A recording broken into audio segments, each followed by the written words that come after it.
Hello बच्चों, आज मैं आप लोगों को क्लास 9th की जो ये आपके पास लेटेस्ट एडिशन की आर डी शर्मा की बुक है ना, इसमें हमने अपना चैप्टर नंबर 4 स्टार्ट कर रखा है, एल्जेब्रिक आइडेंटिटीज़, जो आपके पास एनसीईआरटी में चैप्टर नंबर 2 है, उसी में ही आइडेंटिटीज़ हैं ये, है ना। तो इसमें भी हमने काफ़ी सारे क्वेश्चंस कर लिए हैं। एक्सरसाइज 4.1 भी हमने कंप्लीट कर लिया, वो चैनल पे अपलोड है। आज मैं आप लोगों को पेज नंबर 86 पे जो आपका एग्जाम्पल नंबर 1 है उसको समझाने वाली हूँ, जिसमें आपको एक्सपेंडेड फॉर्म सीखनी है। अगर किसी भी बायनोमियल का आपको क्यूब दे रखा हो तो आप उसको एक्सपेंड कैसे करेंगे और कौन सी आइडेंटिटी लगाएंगे, ठीक है।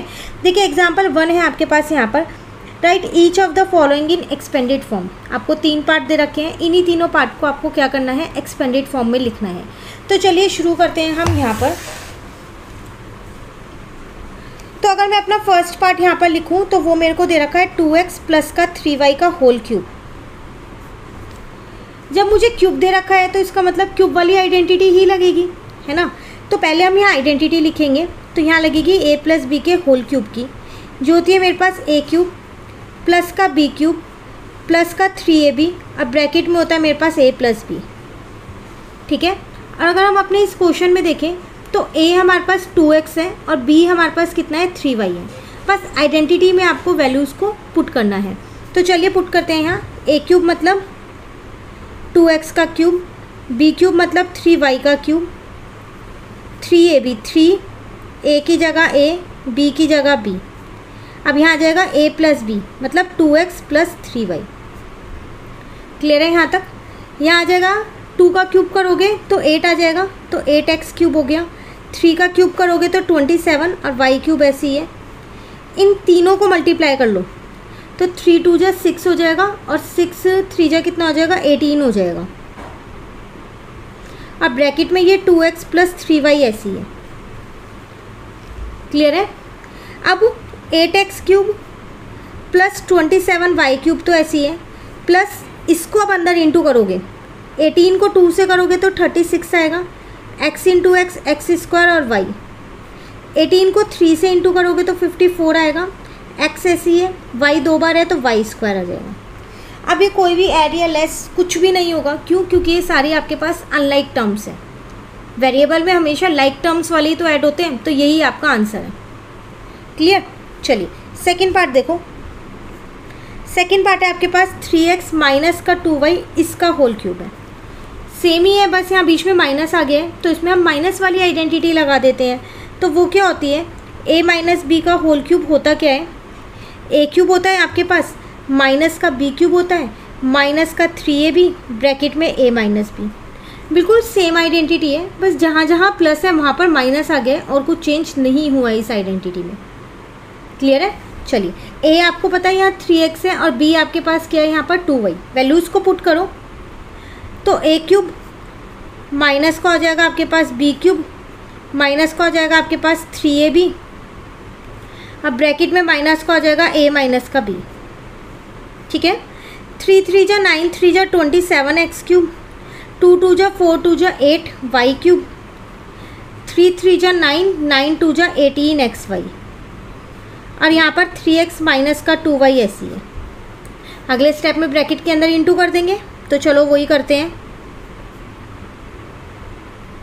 18 को 3 से मल्टीप्लाई करोगे 54, 2 बार x हो गया तो x स्क्वायर y ऐसी है। अब एक चीज़ का यहाँ ध्यान दीजिए, यहाँ माइनस है तो ये अंदर वाला साइन जो है वो चेंज हो जाएगा, प्लस बन जाएगा। इसकी बहुत बच्चे गलती करते हैं, माइनस ही लगा देते हैं, तो आपको बिल्कुल ध्यान रखना है, जब भी ब्रैकेट के बाहर माइनस होता है तो साइन चेंज करना ही है, ठीक है। अब 18 को 2 से मल्टीप्लाई करोगे तो 36 आ जाएगा और x y स्क्वायर आ जाएगा।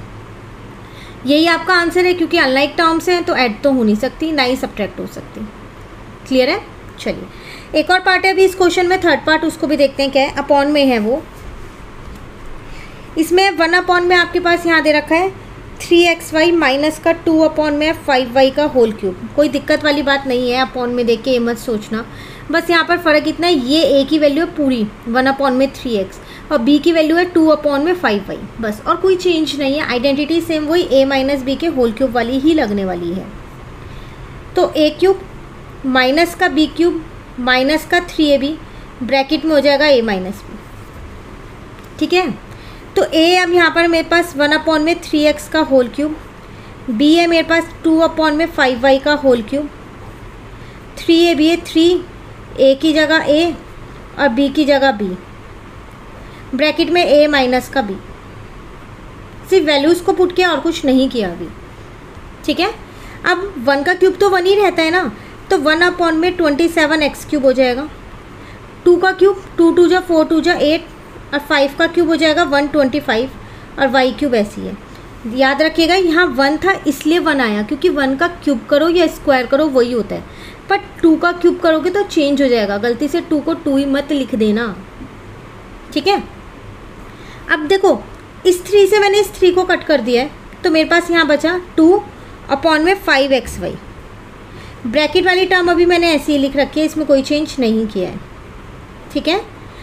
देन 1 अपॉन में 27 एक्स क्यूब माइनस 8 अपॉन में 125 वाई क्यूब माइनस इसको अंदर इंटू करेंगे तो 15 एक्स स्क्वायर वाई।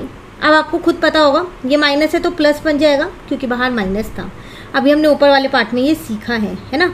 2 2 जा 4 हो गया, 5 5 जा 25 एक्स वाई स्क्वायर, बस ये अब आपका आंसर है। क्लियर है। तो आज की क्लास में हमने पेज नंबर 86 में हमारे पास एक ही एग्जाम्पल था जिसमें हमने सिर्फ आइडेंटिटीज़ को कैसे लगाया जाता है क्यूब वाली वो सीखा है।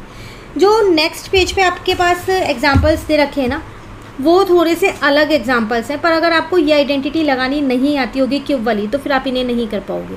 तो पहले आप क्वेश्चन नंबर 1 अच्छे से समझ लेना, कहीं दिक्कत लगे कमेंट करके ज़रूर पूछिएगा। नेक्स्ट क्लास में मैं आपको क्वेश्चन नंबर 2 3 4 5 तीनों क्वेश्चन एक साथ ही करा दूँगी। तो मिलते हैं नेक्स्ट क्लास में। वीडियो अच्छी लगे लाइक ज़रूर करना, फ्रेंड्स के साथ भी इन वीडियोज़ को ज़रूर शेयर कीजिएगा। Thank you.